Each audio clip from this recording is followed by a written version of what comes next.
प्रिय विद्यार्थियों, आज हम चैप्टर को आगे बढ़ाते हैं। अंबेडकर साहब का ये चैप्टर हमारा चल रहा था। इसका पहला भाग हम पढ़ चुके थे। श्रम विभाजन और जाति प्रथा की बात उसमें थी।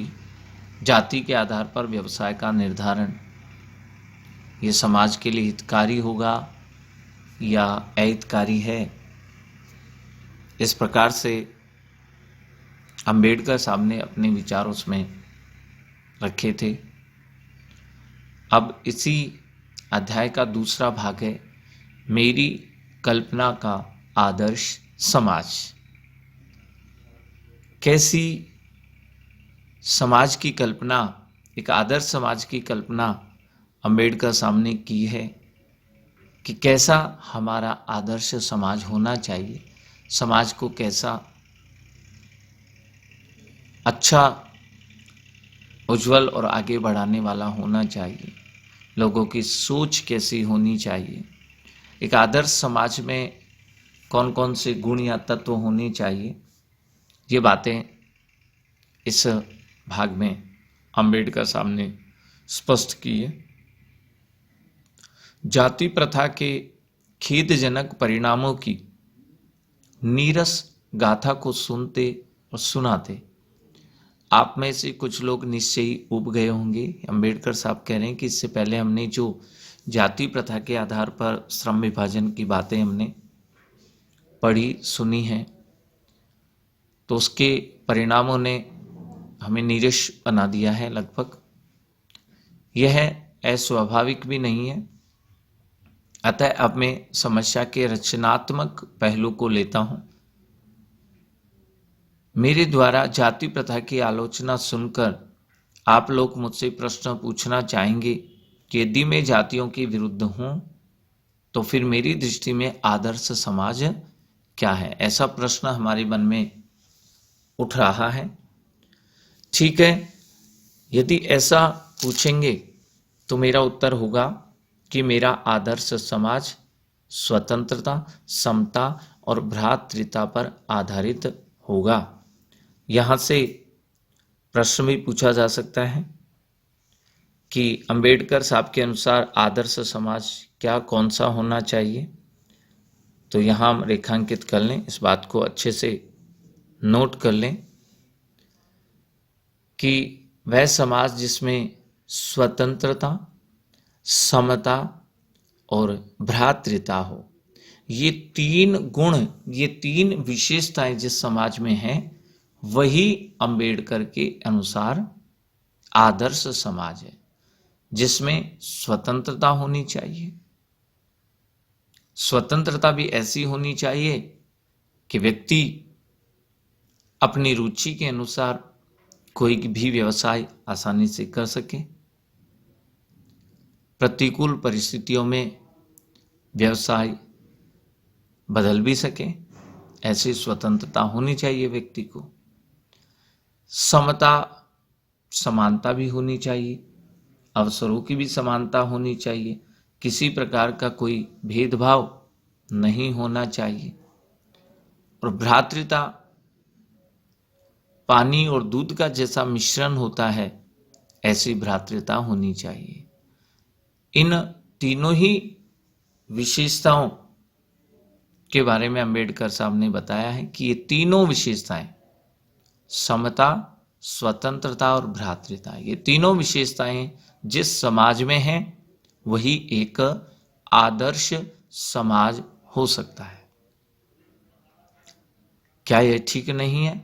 भ्रातृता अर्थात भाईचारे में किसी को क्या आपत्ति हो सकती है? ये तो बहुत अच्छी बात है, कोई आपत्ति इस भ्रातृता पर नहीं कर सकता है। किसी भी आदर्श समाज में इतनी गतिशीलता होनी चाहिए जिससे कोई भी वांछित परिवर्तन समाज के एक छोर से दूसरे तक संचारित हो सके। ये भ्रातृता की बात है कि ऐसा भाईचारा होना चाहिए कि अगर समाज के किसी एक छोर में कुछ परिवर्तन हुआ है तो एक से दूसरे, दूसरे से तीसरे और ऐसे करके समाज के अंतिम छोर तक उस परिवर्तन की सूचना पहुंच जानी चाहिए। ऐसा भाईचारा, ऐसी भ्रातृता होनी चाहिए। ऐसे समाज के बहुविधि हितों में सबका भाग होना चाहिए तथा सबको उनकी रक्षा के प्रति सजग रहना चाहिए।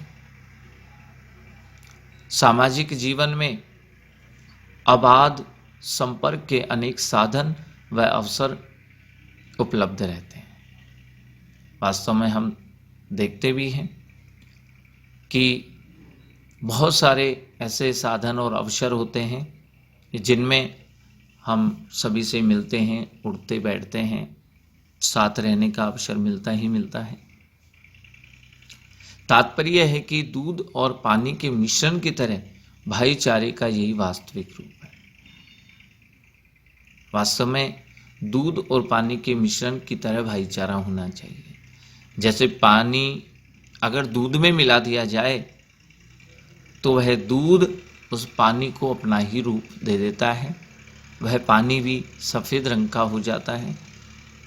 दूध पानी में पानी को अपने अंदर इस तरह से मिला लेता है कि हम चाह करके भी, जान करके भी हमें पता है कि पानी हमने मिलाया है इस दूध में, लेकिन दूध ऐसी बंधुता, भाईचारा रखता है कि उस पानी को अपने साथ इस तरह से मिला लेता है कि हम बता नहीं पाते हैं कि इसमें कहाँ पानी और कहाँ दूध हो। अपने साथ बिल्कुल घनिष्ठता से उसे मिला लेता है। ठीक ऐसा ही भाईचारा भी ऐसा ही होना चाहिए। एक दूसरे को अपने अंदर इस तरह से मिला ले कि अपने और परायेपन का भेद ही समाप्त हो जाए। यही भाईचारे का वास्तविक रूप है और इसी का दूसरा नाम है लोकतंत्र। यहाँ से भी प्रश्न बन सकता है कि लोकतंत्र अंबेडकर साहब ने किसे कहा है। वास्तव में समाज में स्वतंत्रता हो, समानता हो, भ्रातृता हो तो वह आदर्श समाज होगा। और आदर्श समाज में दूध पानी की तरह जो भाईचारा है वही वास्तव में लोकतंत्र का दूसरा नाम है। क्योंकि लोकतंत्र केवल शासन की एक पद्धति ही नहीं है। लोकतंत्र मूलतः सामूहिक जीवनचर्या की एक रीति तथा समाज के सम्मिलित अनुभवों के आदान प्रदान का नाम है। इनमें यह आवश्यक है कि अपने साथियों के प्रति श्रद्धा व सम्मान का भाव होना ही चाहिए। इसी प्रकार स्वतंत्रता पर भी क्या कोई आपत्ति हो सकती है? जैसे भाईचारा होना ही चाहिए, इसमें कोई आपत्ति नहीं कर सकता है, ठीक इसी प्रकार स्वतंत्रता पर भी कोई आपत्ति नहीं कर सकता है। गमनागमन यानी आने जाने की स्वाधीनता हो, जीवन तथा शारीरिक सुरक्षा की स्वाधीनता हो, शायद ही कोई व्यक्ति ऐसा हो सकता है जो स्वतंत्रता का विरोध करे। इसी प्रकार संपत्ति का अधिकार हो, जीवनोपार्जन के लिए आवश्यक औजार और सामग्री रखने का अधिकार हो, जिससे शरीर को स्वस्थ रखा जा सके, इसके अर्थ में स्वतंत्रता पर कोई आपत्ति नहीं हो सकती। वास्तव में ऐसी स्वतंत्रता के लिए किसी का विरोध नहीं हो सकता है। तो फिर मनुष्य की शक्ति की सक्षम एवं प्रभावशाली प्रयोग की भी स्वतंत्रता क्यों नहीं प्रदान की जाए। जाति प्रथा के पोषक, जीवन, शारीरिक सुरक्षा तथा संपत्ति के अधिकार की स्वतंत्रता को तो स्वीकार कर लेंगे, परंतु मनुष्य के सक्षम एवं प्रभावशाली प्रयोग की स्वतंत्रता के लिए जल्दी से हम तैयार नहीं होंगे, क्योंकि इस प्रकार की स्वतंत्रता का अर्थ होगा अपना व्यवसाय चुनने की स्वतंत्रता किसी को नहीं है। तो फिर उसका अर्थ उसे दास्ता में जकड़ कर रखना होगा, क्योंकि दास्ता केवल कानूनी पराधीनता को ही नहीं कहा जा सकता है। दास्ता में वह स्थिति भी सम्मिलित है जिससे कुछ व्यक्तियों को दूसरे लोगों के द्वारा निर्धारित व्यवहार एवं कर्तव्यों का पालन करने के लिए विवश होना पड़ता है। यह स्थिति कानूनी पराधीनता न होने पर भी पाई जा सकती है। उदाहरण के लिए हम देखें, जाति प्रथा की तरह ऐसे वर्ग होना संभव है जहां कुछ लोगों की अपनी इच्छा के विरुद्ध पेशे अपनाने पड़ रहे हैं, जहां कुछ लोगों को अपनी इच्छा के विरुद्ध व्यवसाय को चुनने के लिए दबाव बनाया जाता है। यहाँ से भी प्रश्न बन सकता है कि अंबेडकर साहब ने दासता किसे कहा है। वास्तव में जो कानूनी पराधीनता है वो ये दासता नहीं है। अंबेडकर साहब ने उससे भी दासता बताया है कि जिसमें व्यक्ति को व्यवहार और कर्तव्य पालन करने के लिए विवश होना पड़ता है। ऐसी परिस्थिति को भी दासता बताया है कि जिसमें व्यक्ति को अपनी रुचि के अनुसार व्यवसाय करने की स्वतंत्रता नहीं होती है और प्रतिकूल परिस्थितियों में व्यवसाय बदलने की स्वतंत्रता नहीं होती है, तो ऐसी स्थिति भी दासता ही कहलाती है। अब आइए समता पर विचार करें। अब स्वतंत्रता, भ्रातृता पर बात हो गई है, तो अब समता पर भी बात करते हैं, क्योंकि समता या समानता पर भी किसी को आपत्ति नहीं हो सकती है। फ्रांसीसी क्रांति के नारे में समता शब्द ही विवाद का विषय रहा था। समता के आलोचक ये कह रहे थे कि सभी मनुष्य बराबर नहीं होते हैं, और उनका यह तर्क वजन भी रखता था, लेकिन तथ्य होने पर भी यह विशेष महत्व नहीं रखता था, क्योंकि शाब्दिक अर्थ में समता असंभव होते हुए भी यह नियामक सिद्धांत है। नियमों में ये सिद्धांत बना हुआ है कि वास्तव में समानता होनी चाहिए। मनुष्यों की क्षमता 3 बातों पर निर्भर करती है। समता के लिए 3 बातें बताई है। शारीरिक, वंश, परंपरा।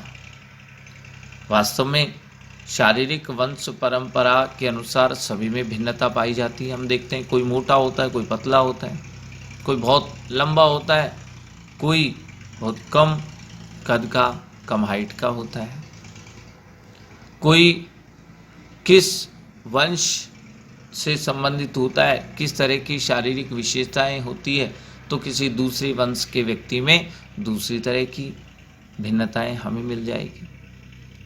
तो शारीरिक वंश परंपरा के आधार पर हम देखें सब में भिन्नता है।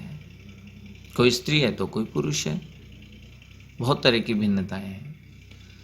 दूसरा बताया है सामाजिक उत्तराधिकार, अर्थात सामाजिक परंपरा के रूप में माता पिता की कल्याण कामना, शिक्षा तथा वैज्ञानिक ज्ञानार्जन आदि सभी उपलब्धियां, जिनके कारण सभ्य समाज जंगली लोगों की अपेक्षा विशिष्टता प्राप्त करता है।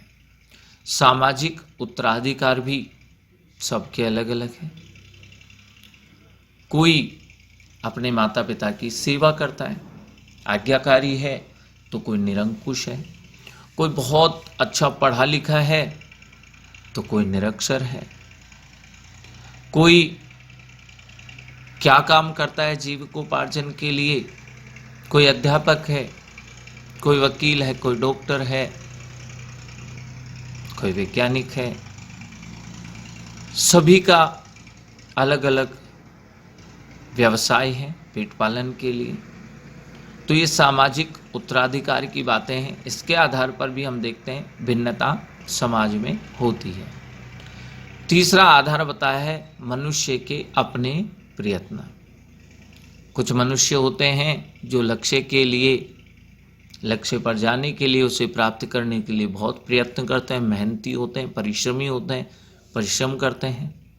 और कुछ ऐसे होते हैं जो प्रयत्न बहुत कम करते हैं, और कुछ ऐसे होते हैं जो प्रयत्न करते ही नहीं हैं।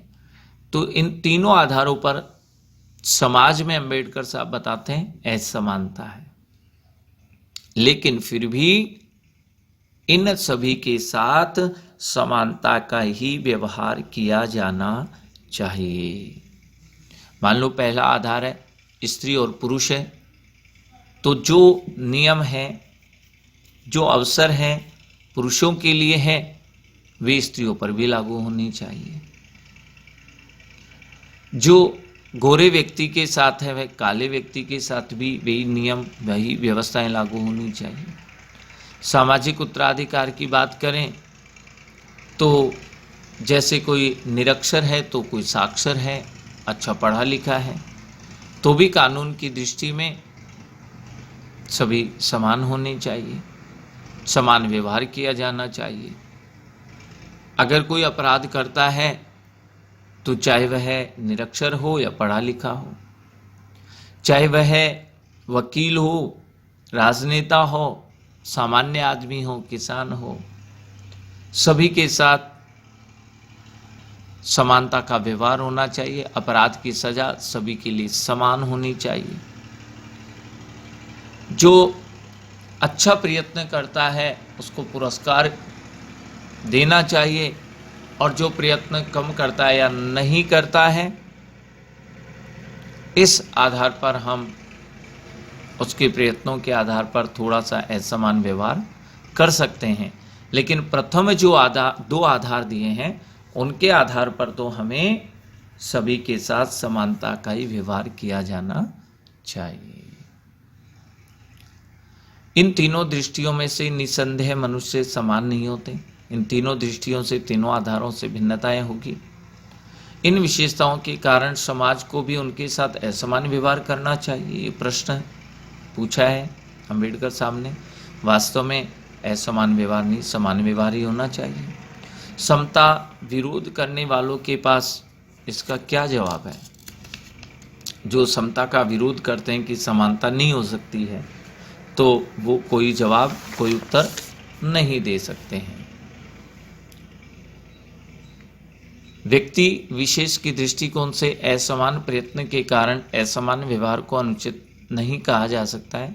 साथ ही प्रत्येक व्यक्ति को अपनी क्षमता का विकास करने का पूरा प्रोत्साहन देना सर्वथा उचित है। परंतु यदि मनुष्य प्रथम दो बातों में असमान है तो क्या इस आधार पर उसके साथ भिन्न व्यवहार कर सकते हैं? उत्तम व्यवहार के हक की प्रतियोगिता में वे लोग निश्चय ही बाजी मार ले जाएंगे जिन्हें उत्तम कुल, शिक्षा, पारिवारिक ख्याति, प्रसिद्धि, पैतृक संपत्ति, व्यावसायिक प्रतिष्ठा आदि का लाभ प्राप्त है। इस प्रकार पूर्ण सुविधा से जो संपन्न हैं उनको उत्तम व्यवहार का हकदार माना जाना वास्तव में निष्पक्ष निर्णय नहीं कह सकते हैं, क्योंकि यह सुविधा संपन्नों के पक्ष में निर्णय देना ही होगा।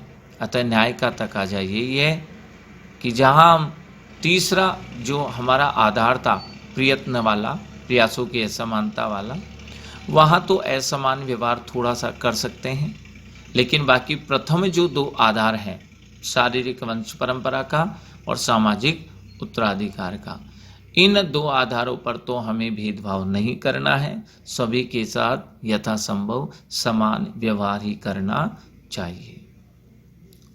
समाज की यदि अपने सदस्यों से अधिकतम उपयोगिता प्राप्त करनी है तो यह संभव है जब समाज के सदस्यों को आरंभ से ही समान अवसर और समान व्यवहार उपलब्ध कराया जाए। समता का औचित्य ही समाप्त नहीं होता है, इसका और भी आधार उपलब्ध है। एक राजनीतिज्ञ पुरुष का बहुत बड़ी जनसंख्या से पाला पड़ता है, सामना होता है। अपनी जनता से व्यवहार करते समय राजनीतिज्ञ के पास न तो इतना समय होता है, न प्रत्येक के विषय में इतनी जानकारी होती है जिससे वह सबकी अलग अलग आवश्यकताओं तथा क्षमताओं के आधार पर वांछित व्यवहार अलग अलग कर सके। वैसे भी आवश्यकता और क्षमताओं के आधार पर भिन्न व्यवहार कितना भी आवश्यक और औचित्यपूर्ण क्यों नहीं हो, मानवता के दृष्टिकोण से समाज दो वर्गों श्रेणियों में नहीं बांटा जा सकता। ऐसी स्थिति में राजनीतिज्ञ को अपने व्यवहार में एक व्यवहारीय सिद्धांत की आवश्यकता बनती है, और वह व्यवहारीय सिद्धांत यही होता है कि सब मनुष्यों के साथ वह समान व्यवहार कर लेता है। राजनीतिज्ञ का ये व्यवहार इसलिए नहीं करता कि लोग समान होते हैं, बल्कि वो इसलिए करता है कि वो इनमें वर्गीकरण नहीं कर सकता, इनमें श्रेणीकरण नहीं कर पाता है।